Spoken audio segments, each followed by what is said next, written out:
Bonjour et bienvenue sur le plateau de l'insoumission.fr. Aujourd'hui, j'ai le plaisir et l'honneur de recevoir sur le plateau de l'insoumission Ferdinand Ayité, lauréat du prix international de la liberté de la presse remis par le Comité de la protection de la presse en 2023. Ferdinand, merci d'avoir accepté cette invitation. Merci Sylvain, c'est un plaisir. Nous faisons cet entretien car à l'heure où nous parlons et depuis plusieurs semaines, le peuple togolais et notamment sa jeunesse s'est levé dans la rue, manifeste massivement contre le régime de Faure Gnassingbé au pouvoir en place depuis 20 ans. Il y a aussi d'autres motifs de mobilisation. Il y a bien sûr la contestation de ce régime en place depuis 20 ans, permis par une réforme de 2024 sur la Constitution. Il y a également la hausse des prix. Et cette mobilisation, notamment celle qui a eu lieu les 26, 27 et 28 juin, s'est soldée par une répression inouïe, féroce, brutale, meurtrière, avec près de 7 morts, dont 2 enfants, et des arrestations arbitraires, des gaz lacrymogènes, des milices dans les rues, des arrestations au domicile. Bref, tout un panel, une répression totale et complète contre le peuple togolais. Est-ce que vous pouvez revenir pour nous sur les causes de ces mobilisations ? Alors, c'est une crise multiforme. Elle est à la fois politique et sociale. Politique parce que cela fait quand même 60 ans que le Togo est dirigé par la même famille. Le père, 38 ans, soutenu de bout en bout par la France. Et puis ensuite le fils, qui a pris la succession du père dans un bain de sang en 2005 avec plus de 500 morts selon un rapport des Nations Unies, qui a été aussi imposé par la France. On se rappelle à l'époque, le président Chirac avait déclaré que le père était son ami personnel. Il avait mis toute une machine en place pour imposer le fils. Et malgré cette mare de sang, le fils est resté au pouvoir, soutenu par la communauté internationale depuis 20 ans. Et au bout de ces 20 ans, il n'a pas de bilan notable, et il n'a pas réussi à régler les problèmes existentiels des Togolais, manque d'infrastructures routières, pas d'hôpitaux, pas d'écoles, le chômage assez élevé des jeunes, la paupérisation des quartiers. Et avec ce bilan assez négatif, il change de constitution et fait passer le pays dans un régime parlementaire dans lequel il devient le président du Conseil, en quelque sorte le poste de Premier ministre, et il transfère tous les pouvoirs au poste de Premier ministre et il met là un président qui est un pantin et il conserve la totalité du pouvoir. Alors, c'est contre toute ce règne autoritaire, cette gestion calamiteuse du pays, et que la jeunesse aujourd'hui, qui est sans espoir, se soulève et dénonce dans les rues. Et donc, ça a commencé par des sensibilisations sur les réseaux sociaux depuis plusieurs semaines, plusieurs mois, à la fois par des artistes, des journalistes, des activistes, des influenceurs, dont la plupart sont à l'extérieur. Et c'est l'arrestation d'un de ces acteurs-là, un artiste qu'on appelle Amron, qui lui vivait au Togo et qui faisait des sorties assez virulentes contre M. Faure Gnassingbé. C'est à la suite de son kidnapping, ce n'est même pas une arrestation. Ils sont partis le kidnapper à la maison tard dans la nuit avec une cinquantaine d'hommes cagoulés que les événements se sont déclenchés le 6 juin dernier. D'accord. Et je repense justement à ce cas du rappeur Amron. Vous en parliez lors d'un live sur la chaîne YouTube Togo Politiki. Donc il a été emprisonné. Il est révélateur du système de répression parce qu'il était dans ce groupe de blogueurs et des artistes qui contestaient le régime de Faure Gnassingbé. Et est-ce que vous pouvez nous en dire plus sur ces organisations qui aident à structurer, à maintenir une dynamique de mobilisation contre le pouvoir actuel? Oui, alors il n'a pas été mis en prison, il a été kidnappé et amené dans un centre psychiatrique, soi-disant qu'il était fou. Et il n'y avait pas véritablement de procédure judiciaire en son encontre, donc c'était un kidnapping, un enlèvement, une méthode de voyous, d'un système qui est décadent. Et donc, c'est autour de cette arrestation-là que s'est cristallisée rapidement la colère. Et cette colère a été portée par des artistes, parce que Amron lui-même avait donné une date à laquelle il fallait faire des manifestations pour remercier M. Faure Gnassingbé d'avoir bien gouverné le Togo. En fait, c'était de l'humour. Et donc, cette date-là, c'était le 6 juin, c'était l'anniversaire de M. Faure Gnassingbé. Et donc, c'est autour de cette date-là que les artistes, les influenceurs et des voix comme nous, on s'est mobilisés pour appeler le peuple togolais à sortir dans la rue. Donc, ce n'est pas en fait un mouvement assez structuré. Les influenceurs, ils ont leur petit groupe. Il y a les activistes aussi qui ont leur groupe. Il y a aussi d'autres voix comme la mienne et bien d'autres qui se sont mis ensemble pour appeler de manière à l'unisson le peuple togolais à sortir dans les rues pour demander quand même le départ de Faure Gnassingbé. D'abord la libération de l'artiste et puis ensuite la libération de tous les prisonniers politiques parce qu'il y a d'autres personnes qui sont en prison comme un poète qu'on appelle Affectio qui juste a fait un poème et qu'il a été arrêté et jeté en prison, comme un activiste togolais de la diaspora qu'on appelle Jean-Paul Omolou qui est rentré au Togo, il était en Suisse, qui dénonçait aussi le régime, qui a été arrêté et qui est en prison depuis 4 ou 5 ans, est totalement aveugle aujourd'hui. Il est dans un lieu de détention arbitraire. Ensuite, il y a d'autres jeunes qui ont été arrêtés lors des événements de 2017. Et une vingtaine, non, peut-être un peu plus, il y a une dizaine qui sont décédés en prison, le reste est toujours en prison. Donc les revendications, c'est la libération non seulement de l'artiste, mais de tous ces prisonniers-là, et ensuite le départ de Faure Gnassingbé parce que la jeunesse estime qu'il a fait 20 ans et qu'il n'a pas été à la hauteur des attentes du peuple togolais. Donc pour le moment, pour me résumer, ce n'est pas un mouvement assez structuré, c'est des petits groupes d'influenceurs, d'artistes, d'activistes qui se mettent ensemble pour donner des mots d'ordre. En quelque sorte, c'est l'embryon d'une révolution citoyenne. Exactement, exactement, c'est l'expression. C'est une révolution citoyenne. Elle est portée par le peuple lui-même, sans structure pyramidale, verticale, avec un chef et des responsabilités, non. Et vous-même, vous êtes journaliste en exil. Et oui. C'est le cas, je crois, de plusieurs de vos collègues. On en parlait avant le début de cet entretien. Ce qui signifie qu'aujourd'hui, au Togo, comme de nombreuses personnes, des journalistes sont détenus, sont embastillés, d'autres partent en exil. Depuis combien de temps cette répression des lanceurs d'alerte, des journalistes, se poursuit-elle dans la mesure où le Togo a un historique de répression, 1993, 2005, 2017, aujourd'hui avec cette mort, des centaines de blessés, des arrestations arbitraires. Et donc, comment aujourd'hui on peut être journaliste au Togo et est-ce que c'est encore possible vu l'état actuel du régime dictatorial? Il est de plus en plus difficile d'être journaliste indépendant aujourd'hui au Togo. Il y a encore une dizaine d'années, c'était encore possible, mais progressivement, le régime a fermé les espaces de liberté, a durci les tests, instrumentalise régulièrement les institutions de régulation et d'autorégulation pour museler les journalistes indépendants.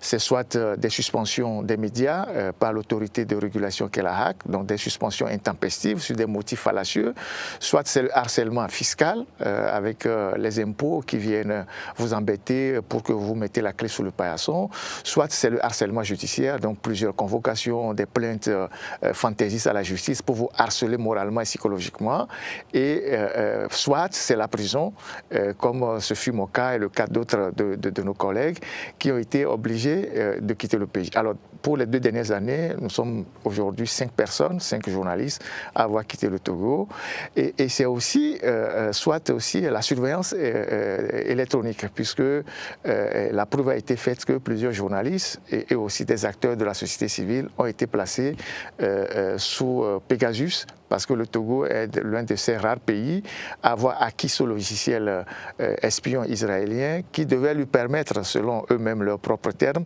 de faire la lutte contre le terrorisme, mais ça a été dévié de son objectif pour surveiller massivement un certain nombre d'acteurs de la scène togolaise, notamment les religieux, les organisations de la société civile, les journalistes et même à l'intérieur du système, beaucoup d'officiers et de ministres. Donc le régime de Faure Gnassingbé se fournit auprès de l'État d'Israël et d'autres États pour acheter du matériel de technologie afin d'assurer une forme de répression numérique de tous les espaces en fait, qui permettent la contestation. Ah oui, ils mettent énormément de moyens, avec les Israéliens, mais pas que les Israéliens. Ils ont aussi recours à d'autres groupes, par exemple des Turcs ou des hackers Bangladesh, pour hacker les comptes Facebook, les pages Facebook, pour supprimer un certain nombre de réseaux sociaux sur lesquels les gens s'expriment, ou parfois pour produire des articles subversifs pour discréditer les voix les plus autorisées du pays. C'est-à-dire, vous vous levez un matin et puis vous découvrez qu'on raconte tout un tas d'histoires sur vous, on essaye d'inventer toute une histoire pour vous discréditer à la méthode russe, vous comprenez ce que je veux dire. Sûr. Et donc, c'est des formes de harcèlement que le régime a mis en place pour atteindre tous ceux qui sont aujourd'hui ciblés comme les porte-voix de la population. Et tout ça se passe parce que, à un moment donné, l'opposition qui est dans le jeu politique depuis 30 ans a perdu beaucoup de chemin, beaucoup de crédibilité, non pas seulement de leur faute, parce qu'il y a des gens qui sont dans la lutte depuis des années, ils sont fatigués, ils n'ont plus les moyens de continuer la lutte. Et comme la nature a horreur du vide, ce sont les jeunes, les influenceurs, les artistes, les journalistes qui ont pris aujourd'hui la relève, qui portent aujourd'hui l'étendard. Et donc c'est sur cette frange de la jeunesse qui se bat aujourd'hui que le pouvoir met le curseur en ciblant individuellement les gens et puis en essayant de ternir leur image dans l'opinion. Et donc ils ont recours massivement à cette technologie de subversion. Ils ont recours à une méthode massive d'écoute, mais aussi ils utilisent pendant les manifestations des drones, énormément de drones je pense que ces drones sont même équipés de reconnaissance faciale, parce qu'après, les jeunes qui sont identifiés se font arrêter la nuit à leur domicile. Ils ont aussi des caméras cachées qu'ils utilisent lors des manifestations, qui sont équipées de rayons qui émettent des images directement vers une salle où ils suivent les manifestations et ils arrivent à identifier les meneurs qu'ils arrêtent après. Donc c'est un pays qui a énormément investi dans la technologie d'espionnage pour essayer de contrôler la population.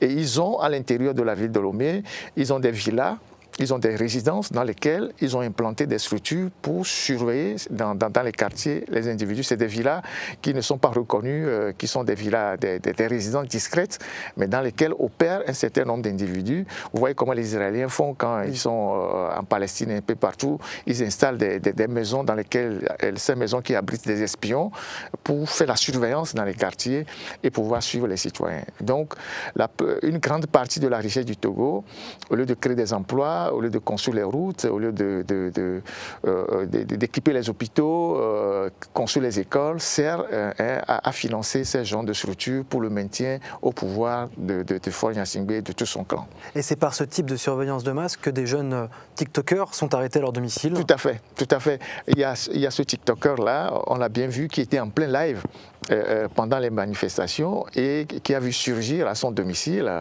un groupe d'individus cagoulés qui l'ont arrêté en plein live avec ses frères et ses sœurs et qui ont été embarqués à une destination inconnue jusqu'à ce jour. Et donc, ils l'ont ciblé et à travers la technologie, ils savaient qu'ils les mettaient à partir de cet endroit-là et ils sont partis à son domicile pour l'extraire de sa chambre. Et vous l'avez dit, c'est la jeunesse togolaise qui se lève et qui brave le pouvoir et sa répression, et c'est pour ça que les réseaux TikTok, Instagram, on en parlait à l'instant, ont été coupés depuis 3 jours, si je ne me trompe pas. Oui. Et comment s'organise désormais la mobilisation, vu cette coupure des principaux espaces de mobilisation numérique? Est-ce qu'aujourd'hui, la dynamique se poursuit par d'autres biais? Comment s'organise la jeunesse togolaise? Effectivement, c'est sur ces réseaux que la mobilisation a été faite pendant longtemps, et surtout sur le réseau TikTok qui est un réseau de masse. Même la commerçante qui est au marché, elle a son compte TikTok, elle est sur l'actualité et tout ça.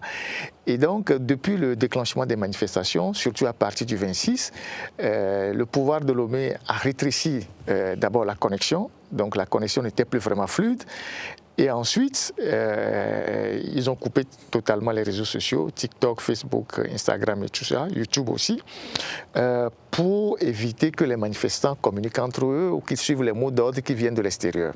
Bien évidemment, face à ces situations-là, les meneurs essayent de faire passer des consignes aux populations en demandant aux gens de télécharger les VPN qui sont gratuits pour pouvoir continuer par suivre leur page ou leur compte sur les réseaux sociaux. Parce que comme la connexion n'est pas totalement coupée, il faut quand même, on peut quand même télécharger les VPN pour continuer par suivre, mais vous imaginez que tout le monde n'a pas ce niveau de technologie pour télécharger les VPN pour pouvoir suivre, continuer par suivre les informations. Donc voilà pour le moment. J'ai vu aussi depuis hier, un groupe d'activistes aussi en train de lancer une radio sur le web, une radio sur YouTube qui pourra permettre aux gens de continuer par suivre les informations à partir de l'extérieur. Bon, je rappelle que des médias ont été suspendus, notamment France 24 et RFI,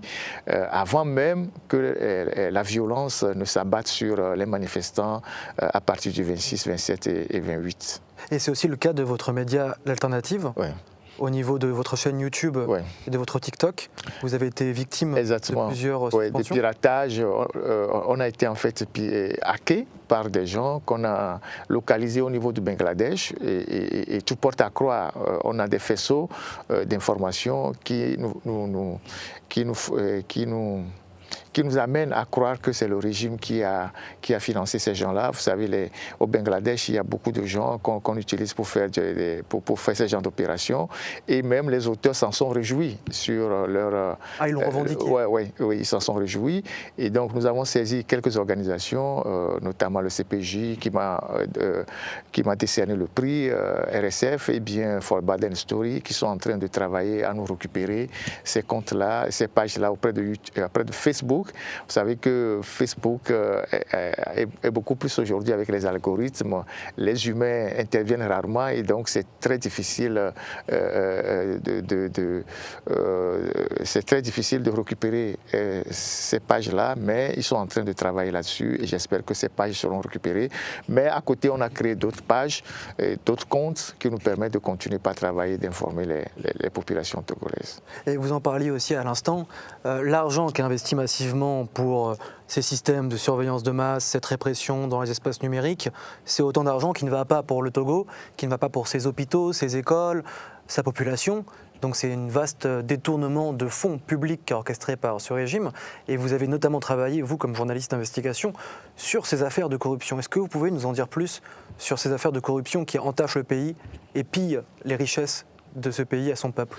Alors c'est un régime comme d'autres qui est fondamentalement corrompu, dont le clan familial trône sur une fortune inestimable parce que ça fait quand même 60 ans pratiquement son pouvoir. Ils disposent du Togo comme leur bien privé, et toutes les richesses sont dans leurs mains.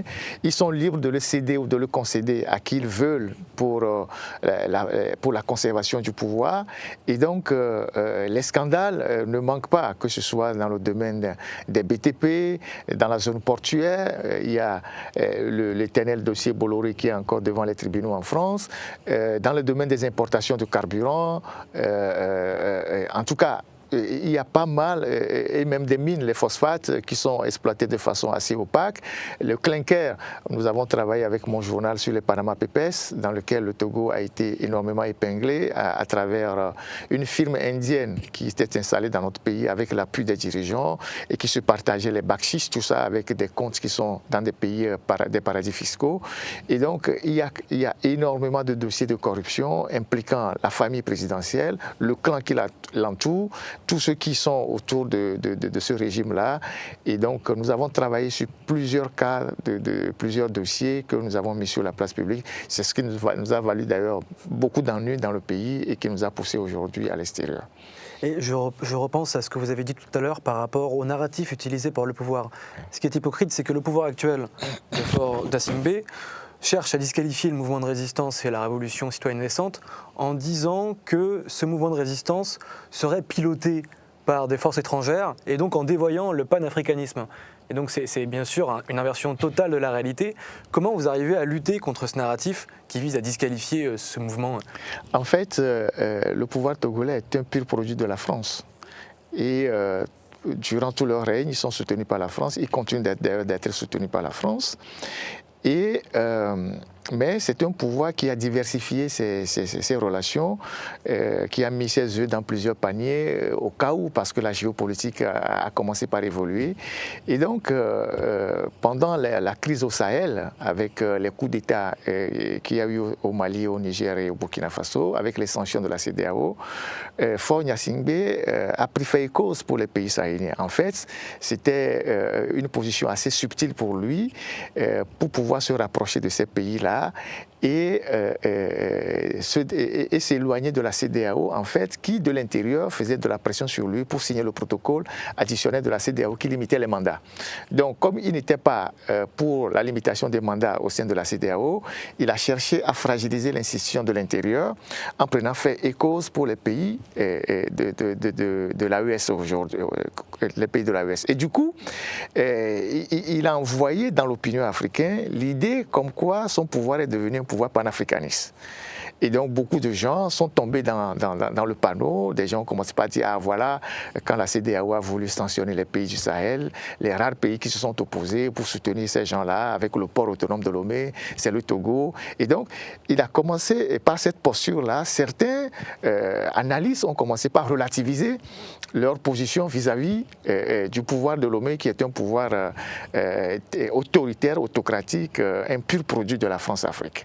Alors, et nous avons essayé de dire aux gens, faites attention, on est en train de vous manipuler, ce pouvoir n'a jamais été panafricaniste, puisque l'essence même de ce pouvoir, c'est l'assassinat du premier président togolais, Sylvanus Olympio, qui voulait couper le cordon avec la France en produisant la monnaie togolaise.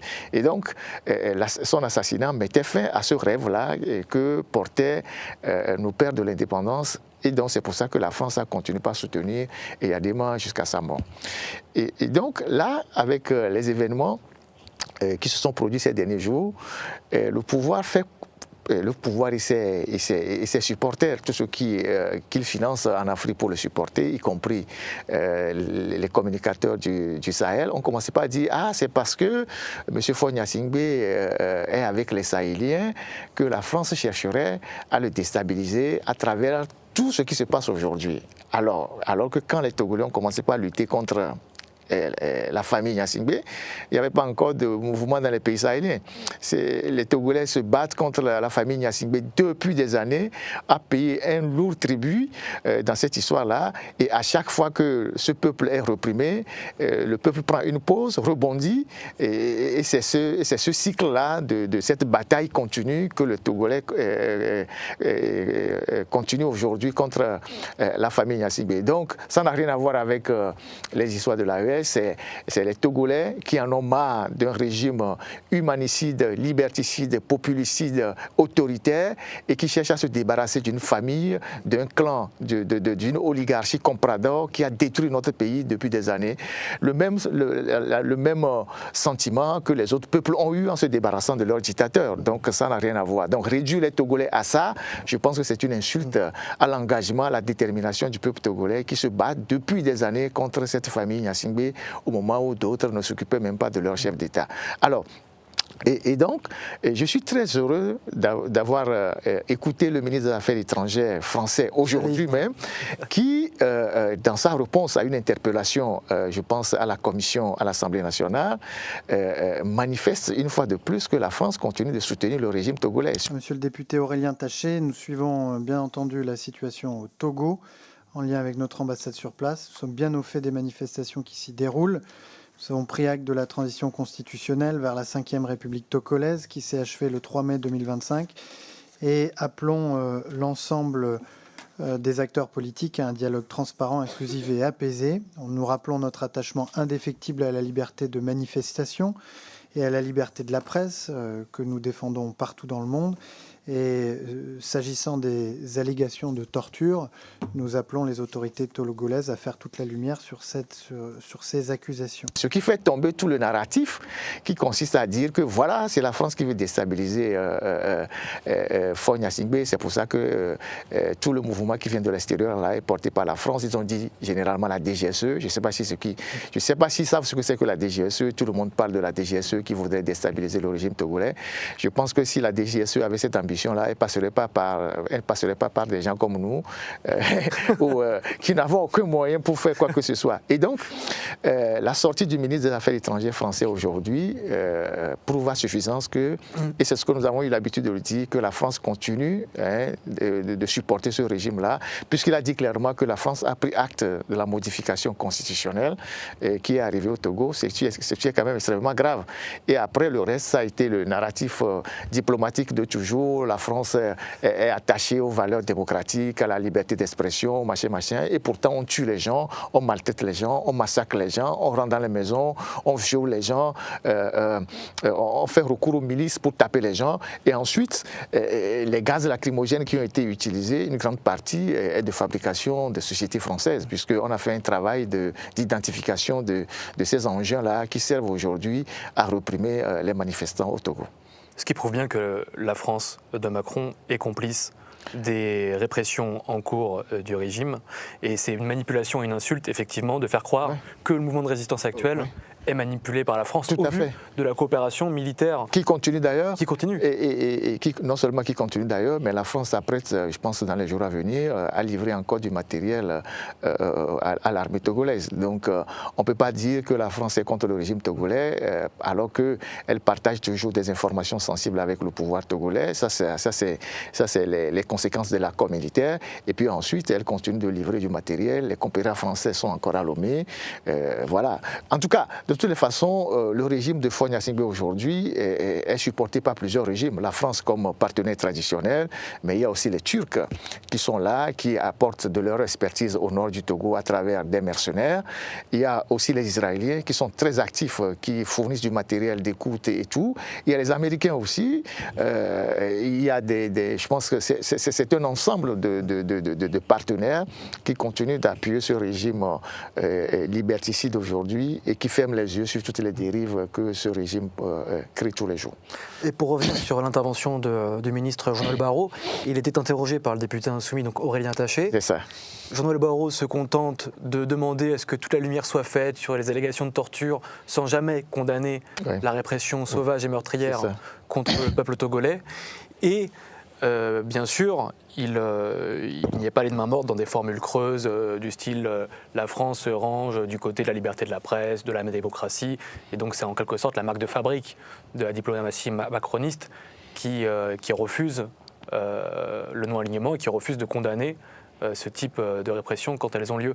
Est-ce que vous avez un message à faire passer à Emmanuel Macron, au vu justement de cette inaction et de cette complicité finalement avec le régime de Faure Gnassingbé? Alors, moi je pense que, je ne dirais pas que c'est une faute politique, mais je pense que la France continue de se fourvoyer en Afrique. Elle a connu des déboires dans le Sahel, le sentiment anti-français s'est accru. Et lorsqu'on voit ce qui se passe au Togo et qu'on voit que la France n'arrive pas à dire les choses telles qu'elles sont et à hausser le ton face à ce régime-là, puisque tout le monde suppose que c'est la France qui est derrière ce régime-là, je pense qu'elle continue d'alimenter par cette posture-là le sentiment anti-français. Parce que lorsqu'on parle généralement du sentiment anti-français, ça ne vient pas comme ça. C'est parce qu'il y a des actes, il y a des faisceaux d'informations, il y a des choses qui se passent qui amènent des gens à conclure qu'effectivement, il y a un soutien. Quand Faure Gnassingbé est reçu tout le temps à l'Élysée avec tous les accolades, tous les honneurs, les tapements au dos et tout ça, et que quand la France continue d'envoyer de l'aide publique au développement au Togo, sachant que c'est un régime excessivement corrompu, qui détourne de l'argent et qu'il y a une minorité qui détourne l'argent pour venir acheter des appartements ici un peu partout en France et en Europe, et que la France n'est pas capable de dire écoutez, ça suffit comme ça, et qu'aujourd'hui elle continue de fermer les yeux sur les dérives qui se passent dans notre pays, on a bien des raisons d'interpeller Emmanuel Macron. Et l'interpellation d'Emmanuel Macron, c'est pas d'aujourd'hui. Il y a des Togolais qui ont interpellé vivement Emmanuel Macron face à face au Canada lors d'une visite en disant il faut arrêter de soutenir un régime pareil. Et ça, c'était même avant les événements du Sahel. Et je pense fondamentalement que la France continue de faire une fausse analyse de la situation politique en Afrique de l'Ouest et le fait qu'elle s'accroche à ce dernier régime héréditaire qui se trouve en Afrique de l'Ouest et qui est le véritable incarnation de la France-Afrique, va continuer par alimenter des sentiments vraiment anti-français au sein de l'opinion africaine. Et je pense que ce n'est pas une très bonne image pour la France et tous les principes que la France a essayé de faire propager dans le monde. Et donc finalement tout ça empêche d'aller vers une diplomatie altermondialiste, d'aller vers la souveraineté des peuples en Afrique pour que l'Afrique appartienne aux Africains, qui est la base du panafricanisme. Parce que vous l'avez dit, le sentiment anti-français, il a été alimenté par l'intervention militaire au Mali, il a été alimenté par le pillage des ressources au Niger à travers Areva. Depuis la Côte d'Ivoire, avec l'intervention militaire qui a délogé Gbagbo, et puis après la même mise sur les richesses en Afrique, pendant que des gens viennent s'enrichir avec la complicité des chefs d'État, les populations s'appauvrissent. Et donc à partir du moment où il n'y a pas de route, il n'y a pas d'hôpitaux, il n'y a pas de perspective pour les jeunesses, il n'y a pas de boulot, les jeunes sont à bout aujourd'hui, parce que vous voyez les jeunes qui sont dans la rue aujourd'hui au Togo, la moyenne c'est 20 ans, c'est 18 ans, c'est 22 ans. Ces gens-là, ils n'essaient quand Faure Gnassingbé est venu au pouvoir. Il a pris 20 ans de leur vie à ne rien faire. Et donc il y a cette colère-là qui est là, des jeunes qui sont sortis des universités, qui ont des diplômes, qui sont aujourd'hui obligés de vivre au crochet de leurs parents. Je pense que cette jeunesse n'en peut plus. Mais au-delà, c'est que la France, après, se plaint qu'elle reçoit des vagues d'immigrés. Mais tant qu'en Afrique, elle va continuer par supporter des régimes aussi violents, liberticides, des régimes corrompus, les jeunes vont se chercher ailleurs.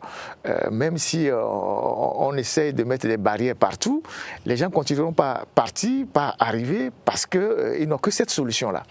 Ils n'ont que cette solution-là. Avec ou sans visa, les gens partiront, puisque en réalité, en Afrique, la pauvreté se répand. Il y a cette minorité-là qui est supportée par l'extérieur, qui a mis la main sur toutes les richesses, et à côté, vous avez des gens qui vivent très mal. Quand vous voyez les images de la répression au Togo, vous voyez l'état de la ville de Lomé. C'est une ville poubelle. On ne peut pas présenter cette ville comme une capitale. Les rues ne sont pas bitumées, il n'y a pas d'assainissement, les maisons sont assez délabrées, et c'est dans cet environnement que les gens vivent dans une capitale en Afrique. Vous imaginez donc les indicateurs de pauvreté. Et donc ça, c'est quand même inadmissible, et je pense qu'à un moment donné, il faut que la France comprenne que, comme on le dit dans le jargon populaire, il faut qu'elle lève le genou sur le cou des Africains, et particulièrement des Togolais, pour au moins une fois, cette dictature familiale qui a 60 ans d'existence puisse vraiment partir, pour qu'on puisse vraiment penser à un développement du Togo. Parce que tant que ce régime sera là, il n'y aura aucune possibilité de développement, et on verra tout ce qu'on est en train de vivre, la violence et les pratiques d'une autre époque, la sauvagerie. Je rappelle quand même que Faure, en venant au pouvoir, a fait 500 morts, c'est un rapport des Nations Unies, et celui qui a fait 500 morts n'a tiré aucune leçon de tout ce qui s'est passé, parce qu'il n'a pas été poursuivi, et aujourd'hui, il ressort les mêmes armes contre son peuple, qui lui dit, écoutez, vous avez fait 20 ans, il est temps de partir. La seule solution qu'il envoie à cette jeunesse-là, c'est des gourdins, c'est des milices, ce sont des armes, c'est des matraques, et tout le monde passe à la casserole. Je pense que c'est quand même assez pour le peuple togolais. C'est une guerre qui est menée contre le peuple togolais par ce régime. Ah oui, c'est une guerre, c'est une méthode de soumission, c'est pas une brutalité sans précédent. Et ça, c'est quand même... C'est parce que là, nous sommes à l'ère des réseaux sociaux qu'on a les images. En 2017, c'était pareil. En 2017, c'est pareil. L'armée a été déployée un peu partout pour réprimer. Des corps ont disparu. On a réprimé des gens, on a tué, des gens ont disparu. Mais aujourd'hui, on a les images parce qu'il y a les réseaux sociaux. Chacun a un portable. Et il y a ce qu'on peut appeler aujourd'hui le journalisme citoyen. Quand vous voyez quelqu'un dans un coin de rue qui se fait tabasser, vous prenez rapidement une image. C'est ce qui a fait qu'aujourd'hui, on a eu toutes ces remontées des vidéos-là qui montrent au monde entier le caractère violent et brutal du régime de Faure Gnassingbé, celui-là qui se fait passer à l'extérieur pour un homme policier qu'on accueille dans tous les palais. Il y a un enjeu donc très fort à faire circuler un maximum ces images pour Tout à fait. alerter sur cette répression féroce, meurtrière. Tout à fait. Et étant donné que le monde entier voit ces images et va de plus en plus les voir, étant donné cette répression orchestrée par le régime qui se poursuit encore et encore, est-ce qu'il y a eu des débuts de réaction de la communauté internationale face à cette répression inouïe? Alors, il y a d'abord la communauté régionale, la CEDEAO, qui a sorti un communiqué laconique, à l'image de ce que la France aussi dit, sans condamnation des violences. C'est contenté de dire, appeler les protagonistes au dialogue. On ne sait pas qui sont véritablement les protagonistes. Et la CEDEAO est totalement discréditée aujourd'hui. C'est d'ailleurs les gens comme Faure Gnassingbé qui lui donnent les derniers coups de grâce. Il y a Amnesty International qui a sorti une déclaration pour s'indigner de la violence qui s'abat sur les populations. Mais du côté de l'extérieur, pas de réaction pour le moment de l'Union européenne. On vient d'avoir la réaction de la France. Pas de réaction des États-Unis pour le moment. Donc voilà. Amnesty a demandé une enquête, il me semble, sur les allégations de torture? Oui. D'accord. Les allégations de torture, mais aussi l'usage des milices. Parce qu'il y a eu un usage assez massif des milices. Et donc, Amnesty demande que la lumière soit faite sur ces milices-là. Et ce n'est pas la première fois au Togo qu'on assiste à ce genre d'événements. Et je rebondis sur un élément que vous avez dit tout à l'heure à propos des activités de Vincent Bolloré en Afrique. On sait aujourd'hui que l'une des raisons qui fait que la situation au Togo est invisibilisée dans les médias, comme beaucoup d'autres situations, comme le génocide en Palestine, précisément la raison vient de ce milliardaire d'extrême droite qui, dans son agenda raciste, cherche à invisibiliser ce type de résistance comme celle au Togo, qui met en péril ses activités, ses intérêts économiques. Est-ce que vous pouvez revenir sur ces affaires de corruption et les liens entre Bolloré et le régime de Faure Gnassingbé? Alors, c'est des liens assez incestueux. Bolloré, c'est la figure emblématique qui contrôle le port autonome de Lomé depuis des années. Et depuis le temps du père. Mais il y avait eu un petit souci entre le père et Bolloré, au point que le père avait appuyé Jacques Dupuy-Doby, qui était un associé de Bolloré, qui avait détourné les actifs de Bolloré.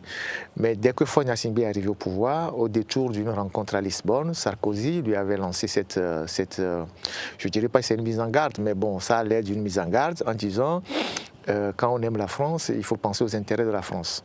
Alors, c'était en 2007.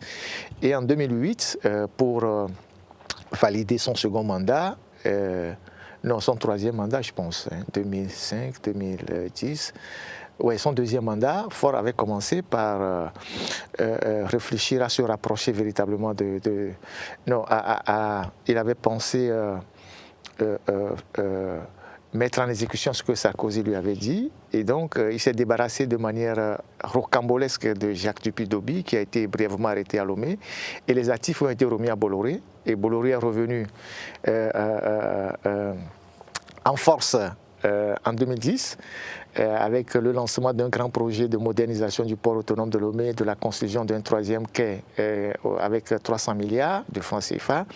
Et c'est cette affaire c'est cette affaire de construction du quai, du troisième quai de la cession du port de Lomé, qui est le boulet, et au pied aujourd'hui de Bolloré, qui sert aujourd'hui de document de poursuite devant les tribunaux français. Et donc Bolloré a été accusé d'avoir financé la campagne de 2010, comme par hasard, au moment où on le rétrocédait le port de Faure Gnassingbé, et avoir financé aussi la campagne du Guinéen Alpha Condé. Et en retour, bien évidemment, le pouvoir a tiré des dividendes de cette relation-là. Et donc Bolloré est resté jusqu'à une récente période où il dit avoir cédé ses actifs à d'autres groupes français, non, à d'autres groupes qui ont racheté ses actifs. Mais bon, au Togo, personne n'est dupe. On sait qu'il est toujours là, au port autonome de Lomé. Mais il est aussi dans la communication avec le groupe Canal qui fait de la prestation pour Internet et les communications. Et d'ailleurs, Canal fait partie aujourd'hui des groupes qui ont suspendu la connexion Internet sous les injonctions du gouvernement togolais pour que la population ne puisse pas disposer d'Internet pour communiquer facilement. Donc, Bolloré au Togo, c'est une série de scandales avec la famille présidentielle, le père d'abord, le fils et toute la fratrie qui sont impliqués dans cette gestion assez opaque du port autonome de Lomé, mais aussi des domaines de la communication ou de la télécommunication. Et donc vous avez raison de qualifier cette relation d'incestueuse. Elle est donc une longue histoire qui se poursuit et qui est aussi un facteur qui explique l'inaction de la France vis-à-vis de la situation. Et dernière question... Ce qui est paradoxal, c'est que Bolloré qui s'est énormément enrichi en Afrique, et particulièrement dans des pays comme le Togo, le Cameroun, la Guinée, tout ça, qui a fait fortune dans les ports en Afrique. Aujourd'hui, celui qui est derrière des chaînes quand même qui font la propagation du racisme. Mais c'est quand même incroyable que, voilà, et ça c'est juste une précision. Ah, mais vous avez raison, c'est une précision très utile.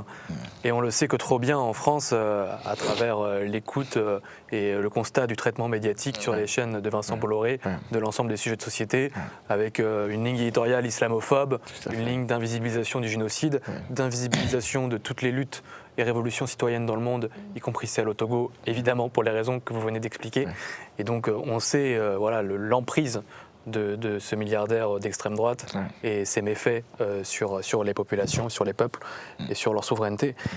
Est-ce que vous avez des liens avec des journalistes de pays voisins ou en Europe qui permettent d'aider justement à créer des espaces médiatiques alternatifs pour prendre le contre-pied finalement du groupe Canal de Vincent Bolloré qui censure toute capacité de diffusion, de communication au Togo, et aussi pour prendre le contre-pied finalement de l'inaction de la communauté internationale, et la France compris, qui pour l'instant se refuse toujours à la moindre condamnation devant les faits. Alors, c'est pas évident avec notre situation d'exilé. Quand vous quittez votre pays, vous êtes totalement déraciné, il faut reprendre tout à zéro. Et là, on a eu un accompagnement de Reporters sans frontières qui nous a aidé à relancer notre journal, puisque je ne suis pas parti seul en exil. Je suis parti avec mon rédacteur en chef qui se trouve dans un pays africain qui n'a pas pu rejoindre la France. Et le reste de l'équipe au pays ne travaille plus à cause des menaces. Donc nous avons fermé le journal papier, mais nous avons continué par les mettre en ligne et avec le soutien de Reporters sans frontières qui nous a aidé à relancer le journal en ligne. Et donc nous faisons une dizaine d'articles par jour, par semaine, avec une rédaction qui est un peu disparate. Certains sont au Togo, un autre est à Dakar, moi je suis ici en France. Et c'est le seul soutien fondamental qu'on a. Mais Reporters sans frontières, c'est une organisation aussi qui a des moyens très limités. J'ai été désigné dans un programme de journalistes voix en exil, avec toujours Reporters sans frontières, l'ONG Singa et la Maison des journalistes et puis CFI. C'est un programme de 6 mois pour nous accompagner dans notre processus d'intégration, la formation aussi, participer à des tables rondes, l'immersion dans les médias français pour voir si on peut avoir des opportunités de travail. Mais j'avoue que ce n'est pas évident parce que le monde médiatique français est très fermé et nous, notre projet, c'est de continuer pas à travailler sur notre site, mais c'est le modèle économique qui nous importe.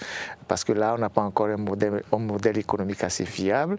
Et nous voulons, à partir d'ici, créer un studio et continuer pas non seulement écrire des articles sur notre site, mais continuer pas à faire aussi ce qu'on faisait au Togo, c'est-à-dire on faisait des émissions que nous mettions sur les réseaux sociaux et tout ça. Et donc, j'avoue que le parcours est encore très, très difficile. On a quelques amis dans les médias, mais on n'a pas de relation particulière avec d'autres grands médias ou d'autres organisations qui puissent nous permettre de continuer pas à travailler. Là, on se bat pour tenir. Et vous avez aussi des liens avec des organisations politiques amies comme la France Insoumise. Tout à fait, tout à fait. Et je salue votre disponibilité à nous recevoir dans ce studio. J'ai communiqué avec le député Arnaud Le Gall ces jours-ci. Je lui ai fourni beaucoup d'informations sur la situation politique au Togo. Et je pense que cette collaboration va continuer et que vous allez nous accompagner aussi dans notre situation d'exilé. Nous sommes disponibles, toujours prêts, et nous continuerons. Ferdinand Haïté, nous approchons de la fin de l'entretien. Est-ce que vous avez un dernier mot à... Alors, mon dernier mot, c'est à l'endroit de la France, et particulièrement de son président Emmanuel Macron. Je pense que sur le cas de certains pays africains comme le Togo, la France doit faire évoluer son approche.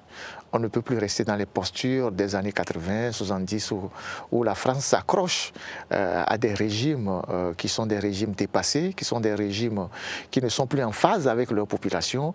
Je ne sais pas ce que la France gagne véritablement en continuant par appuyer ou à s'accrocher à ces régimes-là, qui d'ailleurs participent à ternir son image en Afrique, parce que c'est des régimes infréquentables et à chaque fois que la France continue de leur accorder une certaine confiance, les Africains se posent énormément de questions sur son orientation diplomatique en Afrique.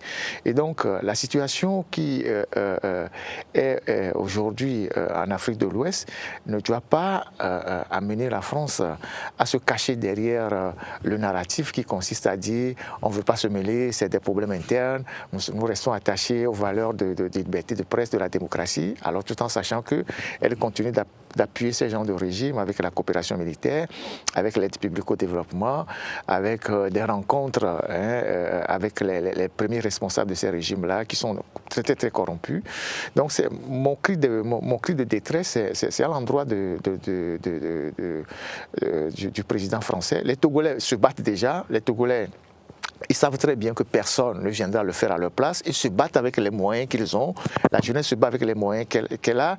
Mais la France, qui est la puissance qui est derrière ce régime-là, la seule chose que les Togolais demandent à la France, c'est de lâcher ce régime et les Togolais s'en occuperont. Tant que la France restera derrière ce régime, ou tant que Faure Gnassingbé ou la famille Gnassingbé aura le soutien de la France, elle va continuer par massacrer les Togolais parce qu'elle sait que derrière, il ne se passera rien. Donc la seule chose qu'on demande aujourd'hui à la France, c'est qu'elle lève le cou sur le genou elle lève le genou sur le cou des Togolais. Et j'envoie également ce message à l'ensemble de la classe politique française. Je sais que LFI est déjà sensibilisée, elle est au courant de tout ce qui se passe, elle est déjà très engagée. On voit les actions ces jours-ci. J'interpelle aussi le Parti socialiste, dont le Parti socialiste, en tout cas ce qu'il en reste, pour aussi lever le ton sur ce régime-là. Et j'interpelle aussi la droite, parce que tous ces partis-là, à l'exception de LFI, ont eu quand même des relations avec le pouvoir togolais. Beaucoup d'hommes politiques français sont des visiteurs du régime de Lomé. On a vu Emmanuel Valls qui était au Togo il n'y a pas quelques années, reçu en pompe alors qu'il n'était plus un officiel encore français. Donc il y a beaucoup de Français qui sont des conseillers de Faure Gnassingbé, notamment Dominique Strauss-Kahn qui fait des prestations pour Faure Gnassingbé. Donc moi je lance un cri d'alarme vers la classe politique française pour qu'une fois elle s'intéresse véritablement à ce qui se passe au Togo et qu'elle demande vraiment des comptes à l'Élysée, parce que c'est là-bas que ça se joue, qu'elle demande des comptes à l'Élysée, qu'elle demande à l'Élysée pourquoi l'Élysée continue de fermer les yeux sur tout ce qui se passe au Togo. Il y a quand même suffisamment du sang qui a coulé au Togo. À un moment donné, il faut arrêter. Comme vous disiez récemment, il faut viser la responsabilité. La responsabilité tant dans la politique intérieure au Togo, oui, mais également, comme vous dites, la responsabilité de la classe politique française qui, à l'exception de la France insoumise, s'accommode de cette situation, oui, et même la laisse dérouler avec tous les crimes qui sont commis. Les crimes économiques, les crimes de sang et tout ce qui se passe dans cette région-là. Il faut quand même une fois dire stop. Les Togolais ne demandent pas à la France de venir faire le job à leur place, ils le font déjà, ils se battent déjà, c'est un peuple courageux, c'est des jeunes qui sont déterminés, mais l'obstacle qui est là, c'est la France. Et ça, ce sentiment, c'est un sentiment qui est très partagé par l'opinion togolaise et personne ne pourra l'enlever. Et donc je pense qu'à un moment donné, il faut que la France lâche ce régime-là pour que les Togolais eux-mêmes balayent ce système-là et définissent une autre manière de gouverner ce pays qui a tant souffert. Et c'est pour cette raison qu'une autre voix de la France est absolument nécessaire, notamment celle de Jean-Luc Mélenchon, très investi sur ces questions, qui défend la souveraineté des peuples en Afrique avec une diplomatie altermondialiste, et pour cesser ces partenariats économiques, sécuritaires, militaires, ces accords obscurs, illégaux, opaques et tout ça. Il faut arrêter avec tout ça. Ferdinand Haïté, un grand merci d'avoir accepté l'invitation. Merci à vous. On restera en contact et j'en profite au nom de l'insoumission.fr pour adresser un salut fraternel et un soutien politique à l'ensemble du peuple du Togo et notamment sa jeunesse mobilisée contre ce régime dictatorial en place depuis 60 ans. Merci à tous et abonnez-vous au réseau de l'insoumission.fr pour continuer la lutte, que ce soit au Togo ou en France et partout dans le monde. Suivez-nous sur nos réseaux, sur YouTube, sur Twitter, sur Instagram, sur TikTok et sur notre site. Merci à tous.